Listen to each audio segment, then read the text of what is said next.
ساعات بتحس إن الدنيا ماشية عكسك، وإن كل باب بتدخل منه بيتقفل في وشك، وإنك بتتعب وبتصبر وبرضه مفيش حاجة بتتغير.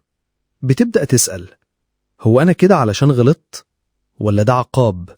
ولا يمكن مفيش نصيب للفرحة أصلا؟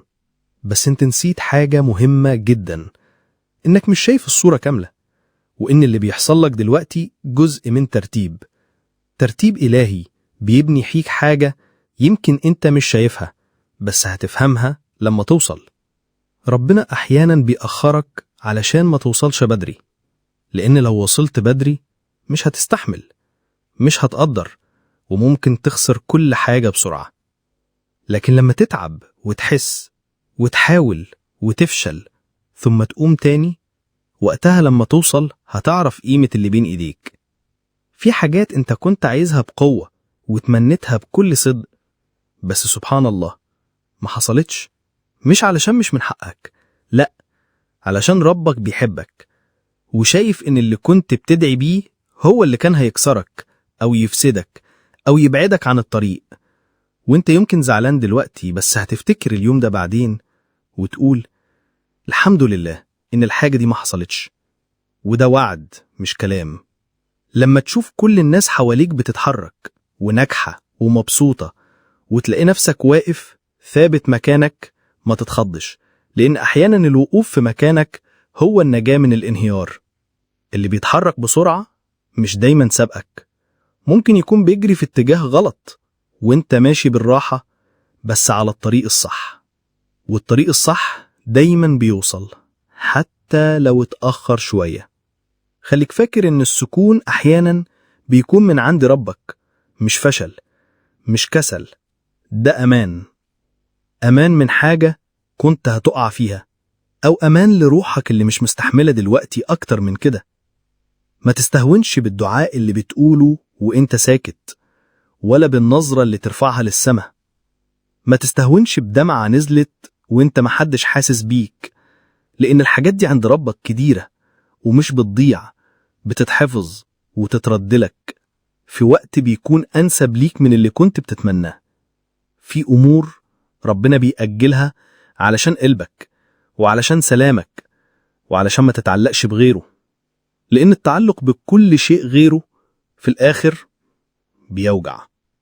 في دعوة انت قلتها من زمان ونفسك تشوف استجابتها، وكل ما الوقت يمر تقول يمكن اتنست، بس الحقيقة مفيش دعوة بتتنسي، في بس وقت مكتوب وهيوصل. الدعاء مش بس علشان تطلب، أوقات بيكون وسيلة تطبطب بيها على قلبك علشان ما يتهزش، علشان تفضل مربوط بربك حتى وانت مش شايف الطريق. ما تغفلش عن اللحظات اللي ربك رحمك فيها وانت مش واخد بالك. يوم اتأخر عن طريق وكان هيحصل فيه أذى، يوم حد خرج من حياتك وانت كنت فاكر انك خسرت بس الحقيقة انك نجيت. في حاجات كانت ماشية معاك بسهولة وكنت فاكر ان ده عادي، بس ده كان توفيق، وده معنى كبير قوي، لأن التوفيق مش دايما بيبان، بس بيكون أعظم نعمة في وقتها. افتكر إنك مش محتاج تكون فاهم كل حاجة، ومش مطلوب منك تحلل كل اللي بيحصل. كفاية إنك تثق في رب حكيم قادر بيحبك أكتر ما أنت فاكر، وبيجهز لك حاجة تستهلك. لو حسيت في لحظة إنك ضعيف، اعرف إن ده طبيعي. البشر بتقع، بتتعب، بس اللي بيفرق إنك تقوم مش لوحدك، تقوم وإيدك في إيد ربك، تقوم وإنت بتقول أنا مكمل حتى لو الدنيا مش ماشية معايا. ما تستناش من الناس يفهموا وجعك، لأن مش كل الناس عندها القدرة تسمع ولا تشوف اللي جواك. ربنا بس هو اللي شايف وسامع، وبيحضنك من غير ما تحكي، في عز الوحدة، في اللحظة اللي تبص فيها للسما وتقول من قلبك يا رب. ساعتها انت مش لوحدك، انت بقيت في أمان، بقيت مع اللي عمره ما خذلك. مفيش شيء بيضيع، ولا لحظة صبر راحت على الفاضي، ولا دقيقة عدت من غير ما تسيب فيك حاجة. كل حاجة ليها وزن، وكل لحظة ليها معنى، وكل حاجة بتمر بيك هي جزء من الرحلة. وانت ماشي خليك عارف إنك مش لازم تفهم كل اللي بيحصل، بس لازم تثق في إن في حكمة، وإنك مشيت الطريق الصح حتى لو تعبت. أوقات ربك بيبعدك عن حاجات كنت فاكرها مصدر سعادتك، وبتزعل وتفكر إنك اترفضت، بس الحقيقة إنك اتحميت من شيء كان هيكسرك أو هيضيعك أو ياخدك من نفسك. ربنا مش دايما بيقول نعم، أوقات بيقول لأ، بس بيقولها بحب، وبيقولها علشان يفتح لك باب أحسن حتى لو أنت مش شايفه دلوقتي.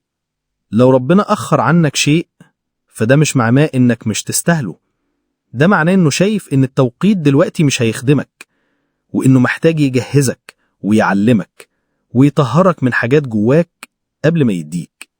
ربنا مش عايزك تاخد بس، هو عايزك تعرف قيمة اللي خدته وتبقى قادر تحافظ عليه.